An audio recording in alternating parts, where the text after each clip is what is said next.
guys, I'm Sammyboy, and this is the top 5 mid lane mistakes that I've seen in the 3K bracket. Number 1. Correctly itemizing early. By starting bottle, like I've seen a lot of players do, you're mitigating the damage you can output in lane in trading and CSing. By rushing the bottle, you will be getting less CS and trading inefficiently with the enemy, which can snowball into losing the lane and having less farm and damage than you should in the 3 to 5 minute mark.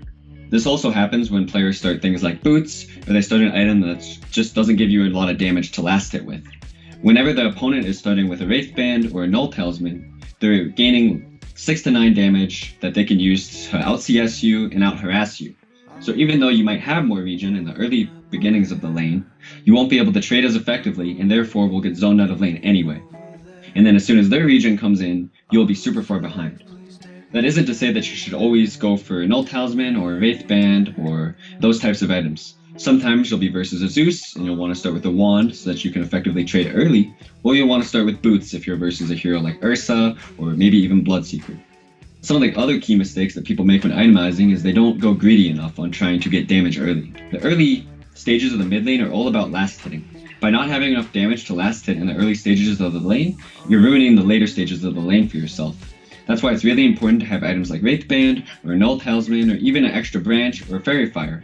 Although Fairy Fire is a regen item, the damage that Fairy Fire gives you early is just as important. Also, sometime during the first 5 minutes of the game, you should try to pick up a TP scroll so that you can end up counter-ganking other lanes. So even if your lane isn't going so well, you can always try to make plays on other lanes easily and not commit too much of your time or put yourself super far out of position. This can also help if you think that the supports that are ganking you don't have a lot of stuns, as they can go on you and you can just TP away and go back to base. This is also especially useful versus heroes like Viper or Venomancer. Picking up an early TP scroll can definitely help you not die and survive in those tough lanes. As well as starting with the early damage items, it's also important to rush into a salve immediately after you get your bounty rune or you're able to buy one from getting a couple CS. This is important because if both players buy a salve, it evens itself out. But if only one player buys a salve, he'll be able to trade into you and then effectively force you out of lane before you can do anything. Because he has the salve, you can't take any trades and he'll just go on your high ground and zone you out of lane completely. That's why it's super important to make sure that you have salve or tangos or at least some form of regen early in the lane so that you can effectively trade and not get completely zoned before you get into your more expensive items in the mid lane like bottle or even going for other types of regen like a ring of health or something like that. In certain matchups, you might not want to even pick up a bottle. On heroes like Necrophos, for instance, you don't want to pick up a bottle at all, as his passive gives him great regen in lane and you'll almost never have to get mana or health. As well, on heroes like Puck or Queen of Pain, or even sometimes Storm Spirit, you'll want to just go into a double Null Talisman to give you more damage and be able to trade even better. This can be mitigated by buying more salves instead of the bottle, and instead of buying a bottle, you can buy just an extra Null Talisman and a salve on top of that. This allows you to trade in lane and get CS a lot easier, as those heroes generally don't need a lot of mana early and only really need the HP. This does limit your rune control, however, so you should be wary of that. Number 2, ganking too much as a mid laner. I see a lot of middle laners in the 3K bracket go for ganks that can ruin their own lanes. By walking to a lane to gank, you're committing up to 30 seconds to that lane, and missing 30 seconds of your own lane, allowing the enemy mid laner to free farm, and allowing him to even push your tower and maybe get your tower. Not only this, but if you walk under a ward, you've wasted all your time, and given the enemy mid a huge advantage that you might not be able to recover from when you come back to your lane. If you plan to gank, try to do so around the 6 to 7 minute mark when maybe the wards have expired and they haven't put up new ones, or use a TP scroll to counter gank, or even sometimes gank a lane. If you do end up walking to a lane to gank, make sure that you buy a TP scroll at the side shop or have one prepared so that you can quickly go back to your original lane and not lose as much as you otherwise would. When you're ganking as well, make sure that you gank with the goal. It's not important to gank a support hero that's farming in the bot lane or the top lane when you're a mid laner, but what is important is being able to gank the enemy carry or gank the enemy offlaner if the offlaner is having a really strong game and zoning your safe lane carry out of the lane. Some heroes as well don't want to gank at all, such as Invoker, where ganking on Invoker doesn't really do anything and you should focus on instead just farming jungle and using Sunstrike to help your team out. This can also apply to other heroes like Zeus, or maybe even heroes like Viper that almost never want to leave their lane because they're such good lane dominators and can always stay in their lane and get more than the enemy mid laner generally. That said, you also want to gank around power spikes. So you should gank around the 6 to 7 minute mark when maybe the wards have expired, but also you can try to gank around your level 6 or some other timings and levels, such as your level 7 or 8, or any level that might give you an advantage in a fight. This can be especially useful on heroes like Queen of Pain, where your ulti does 290 pure damage, or Puck, where you have Coil and a lot of lockdown out of your level 6. Sometimes if you leave the lane to go to gank a side lane and you give the enemy laner free farm, he's able to immediately just push your tower and then take your tower. Losing the mid lane tower early can be a disastrous result because it cuts off areas of your jungle and it cuts off your ancient camps as well. So this means that even though you might be able to come back to the lane and it'll be pressured towards you, you're losing control of the areas of the jungle that you might want to be farming, or your team will want to be farming.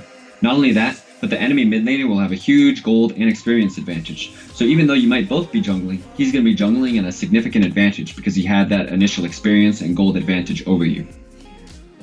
Number 3, positioning in lane.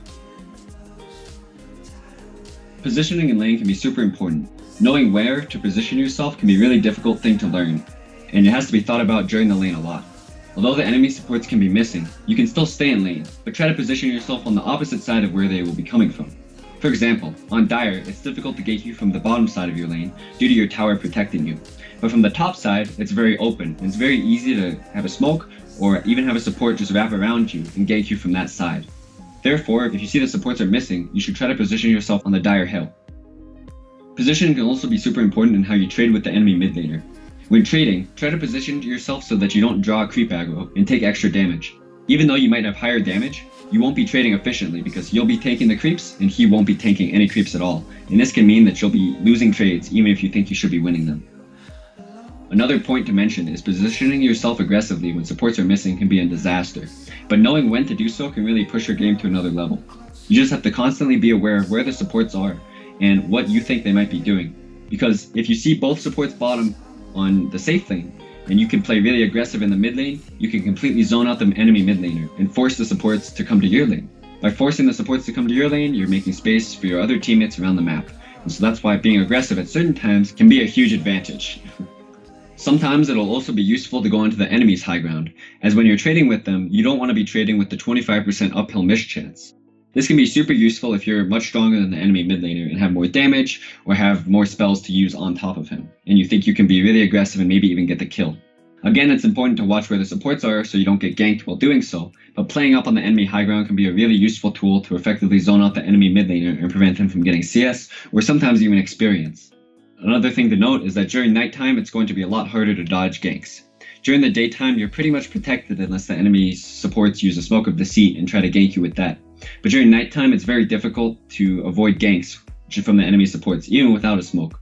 Therefore you should make sure that if the enemy supports are missing, you're playing back and maybe even going to the jungle to stack camps or farm them or even take some bounty runes. This can be really useful, as if the supports try to gank you during nighttime and you're off trying to get a bounty rune or farming a camp, they're going to be wasting their time and you're going to be freeing up space for your other lanes. Number 4, bad lane control or bad creep control. When you have an advantage in lane and you have vision of the enemy supports and you want to pressure or get a rune, it's really advantageous to push your lane and make sure that the enemy mid feels pressured and can't get a rune. That said, if the supports are missing, it can let them secure a really easy kill on you, so you have to be very careful when doing this. This can be done by killing the enemy range creep and hitting creeps with spells or auto attacks to push it out quickly and push the creeps into the enemy's tower. Sometimes you'll want to keep your lane even. If you have a really high damage hero like Viper or Shadow Fiend, it can be good to keep the lane in the center so that you can just out CS the enemy mid laner and that he feels pressured to do something because he's not getting any CS and he's not getting very much experience. This is all done while keeping yourself in a position where you aren't going to be ganked easily because you're not pushing the lane and you're still able to stay on your own high ground. Sometimes you'll want to pull your lane back, and this can be very important on heroes that have not so great matchups like Ember or when playing versus a hero like Viper or Venomancer. This can be done by using creep aggro to pull the enemy melee creeps onto your range creep to get it killed quickly, and constantly try to deny your own creeps. You can also go back and block your own creeps if it gets really hard in lane and you can't do any of those things. Just make sure that you don't put the creeps inside your own tower, as although it will be that way for a little bit, it will end up actually having the opposite effect in pushing the lane into the enemy's tower in the long run. You'll also want to keep in mind that when you pull the lane back, you don't want to push it into your own tower just by running them in. It's okay to tank a little creep damage to keep them right outside your tower so that the creeps that you've pulled will meet your creep wave later, and you'll be able to keep lane equilibrium right on your high ground. On top of all that, make sure that you have good lane control and you move the creeps well. There's a 500 radius around your hero where you can pull aggro, and make sure that you're only using the edge of that radius, as when you walk in really close and try to pull creeps from really close, the enemy mid laner will be getting a lot of clicks on you and will be able to do a lot of harass damage, as well as you taking the extra harass damage from the creeps. This can make your lane really hard, even if it shouldn't be that difficult. Remember that by drawing aggro, you can also mess up the creep equilibrium, because the enemy creeps are going to be hitting you, but your creeps are still going to be hitting the enemy creeps. Therefore, you're going to end up pushing the lane by pulling them too much. Number 5. Knowing when to sacrifice your lane. Sometimes your lane's going to be really difficult. You might get put up versus a Viper or a Venomancer, and you feel like you can't go to lane at all. Or maybe the supports are just ganking you constantly. It's really important that sometimes you have to realize you can sacrifice your lane, and you can go to the jungle, or you can go get bounty runes, or you can go stack camps, or do anything else, or maybe even try to gank a lane. Sometimes it's totally okay to give the enemy mid laner free farm if you can't do anything else, and giving him free farm is definitely better than just dying repeatedly. Another thing to keep in mind is that when you sacrifice your own lane, if the supports were constantly ganking you, they might still be staying around the mid lane, and that means you're going to be creating space for your safe lane and off lane to do a lot better. So by getting constantly ganked and not dying because you're in the jungle playing really safe, you're able to make space for your offlane and carry to get a lot of farm and get a lot of gold and be able to help you later and help you catch up.